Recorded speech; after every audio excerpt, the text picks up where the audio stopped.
2025년 4월 8일 화요일 새벽기도에 오신 성도님들을 주님의 이름으로 환영합니다. 오늘 우리에게 주신 하나님의 말씀은 누가복음 20장 19절로부터 26절까지의 말씀입니다. 제가 가진 성경으로 신약성경 131면에 있는 누가복음 20장 19절로 26절 말씀을 제가 봉독하겠습니다.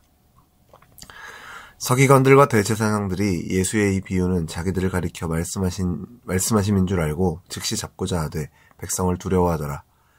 이에 그들이 엿보다가 예수를 총독의 다스림과 권세 아래에 넘기려 하여 정탐들을 보내어 그들로 스스로 의인인 채 하며 예수의 말을 책잡게 하니 그들이 물어 이르되 선생님이여 우리가 아노니 당신은 바로 말씀하시고 가르치시며 사람을 외모로 취하지 아니하시고 오직 진리로서 하나님의 도를 가르치시나이다. 우리가 가이사에게 세를 바치는 것이 옳으니이까 옳지 않으니이까 하니 예수께서 그 관계를 아시고 이르시되 데나리온 하나를 내게 보이라. 누구의 형상과 글이 여기에 있느냐? 대답하되 가이사의 것이니이다.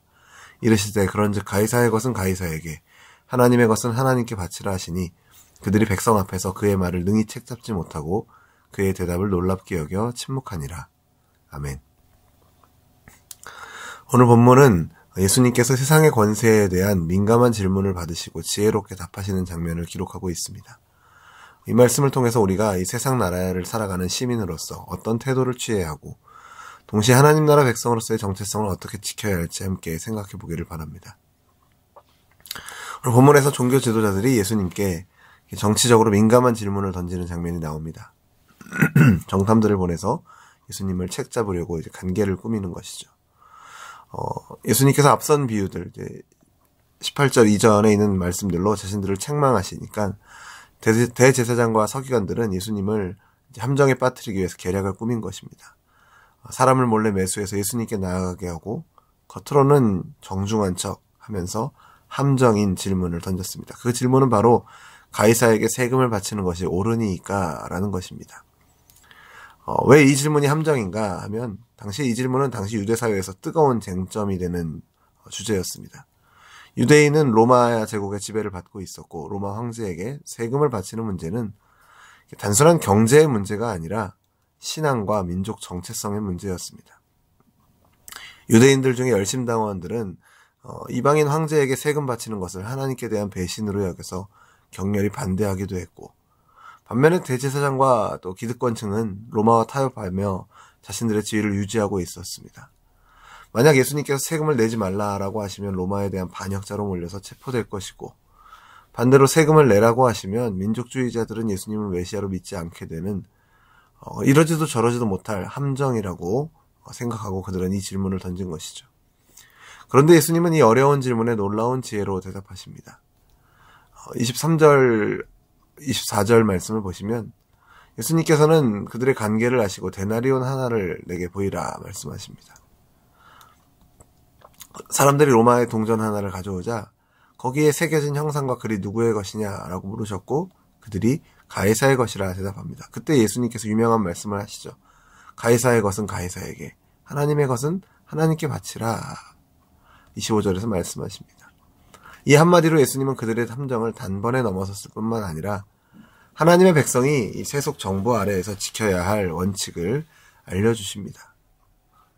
이 대답 앞에 질문했던 사람들은 더 이상 토를 달지 못하고 침묵할 수밖에 없었죠. 예수님의 이 말씀에는 두 가지 중요한 원칙이 담겨 있습니다. 첫 번째는 가이사의 것은 가이사에게 라는 말씀입니다.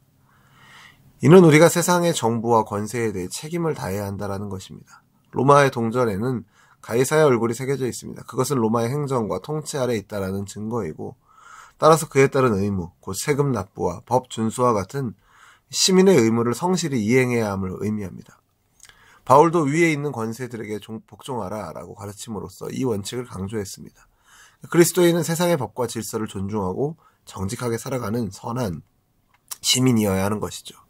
그리고 두 번째는 무엇입니까? 하나님의 것은 하나님께 라는 말씀입니다.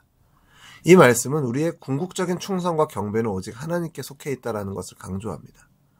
다시 말해서 세상의 정부가 요구하더라도 하나님께 속한 것은 절대 양보해서는 안 된다는 것입니다. 사도들도 사람보다 하나님께 순종하는 것이 옳다라고 사도행전 5장에서 말했죠. 정부의 명령이 만약에 하나님의 말씀에 반할 때는 단호히 불복종할 수 있어야 합니다. 오늘 본문에서 예수님은 하나님의 권리를 언급하시므로 만일 정부가 하나님의 주권을 침해하는 요구를 한다면 그때는 따를 수 없다라는 것을 암시하는 것입니다. 하나님의 것은 하나님께라는 선언은 우리의 삶과 우리의 속사람이 누구에게 속해 있는지를 분명히 하라는 말씀입니다. 로마 동전에 가이사의 형상이 새겨져 있듯이 우리 인간은 하나님의 형상대로 창조되었습니다. 그러므로 동전은 가이사에게 돌려주어야 하지만 하나님의 형상을 지닌 인간은 하나님께 돌아가야 합니다. 우리의 영혼과 양심, 예배와 순종은 세속 권세가 아니라 오직 하나님께 바쳐야 할 영역입니다. 예수님 당시의 로마 황제들은 자신들을 신적인 존재로 높였습니다. 동전에 황제의 이름을 적고 신의 아들이라는 글과 또 최고의 대제사장이라는 칭호까지 새겨놓고 황제 숭배를 강요하기도 했습니다. 그러나 예수님은 분명하게 말씀하십니다. 세금과 같은 것은 황제에게 주어도 경배와 절대적인 충성은 하나님께만 드리라는 것입니다. 초대교회 그리스도인들은 예수님의 이 가르침을 목숨 걸고 지켰습니다.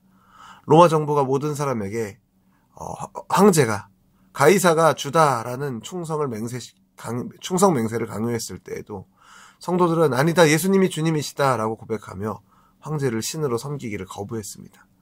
그들은 세금을 바치고 법을 지키는 선한 시민이었지만 황제에게는 경배하지 않았습니다.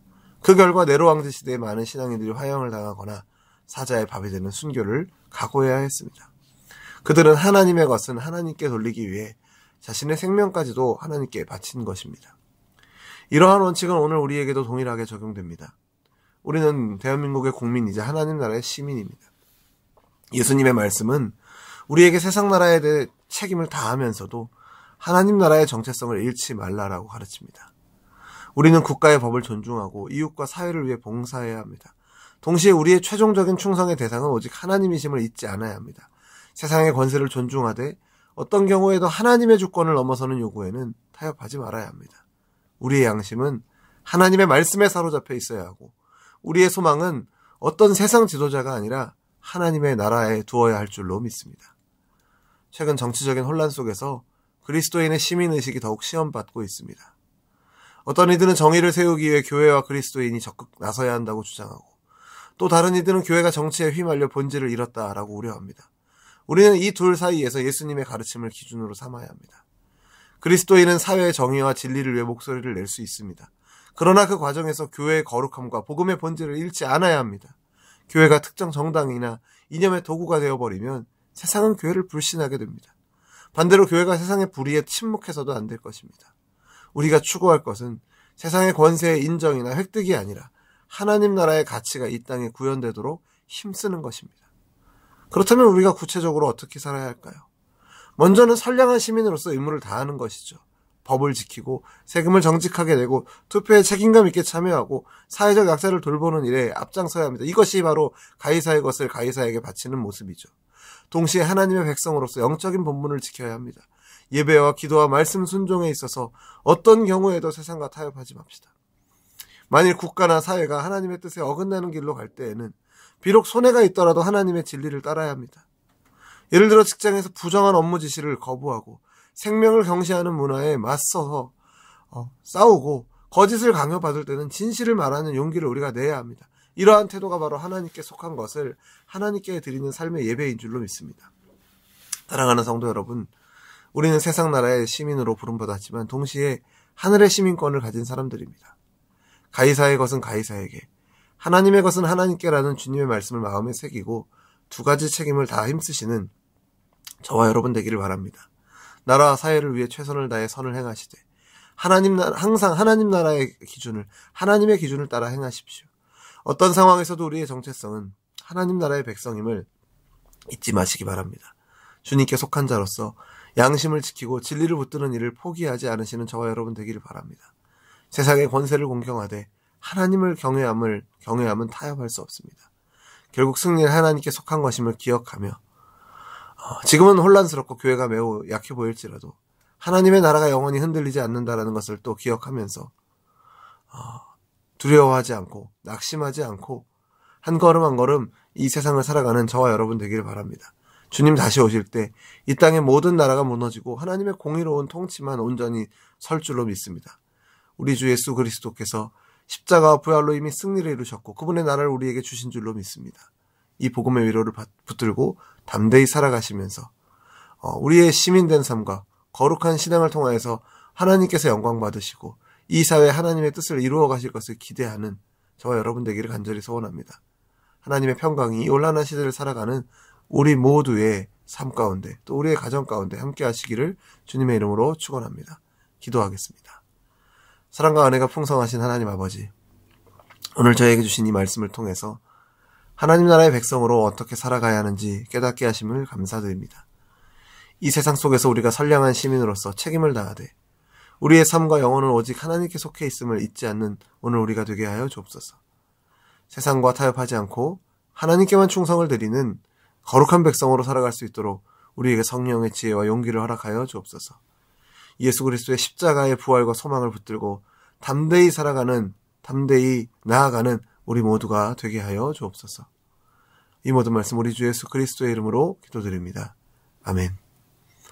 우리 주 예수 그리스도의 은혜와 하나님 아버지의 사랑과 성령 하나님의 교통하심이 이 세상의 시민으로서 살아가되 우리의 궁극적인 충성을 오직 하나님께만 드리기로 다짐하는 우리 열린비전교회 모든 성도들과 우리의 가정과 우리의 일터 가운데 우리의 삶의 걸음 가운데 이제로부터 영원토록 항상 함께 있을지어다. 아멘.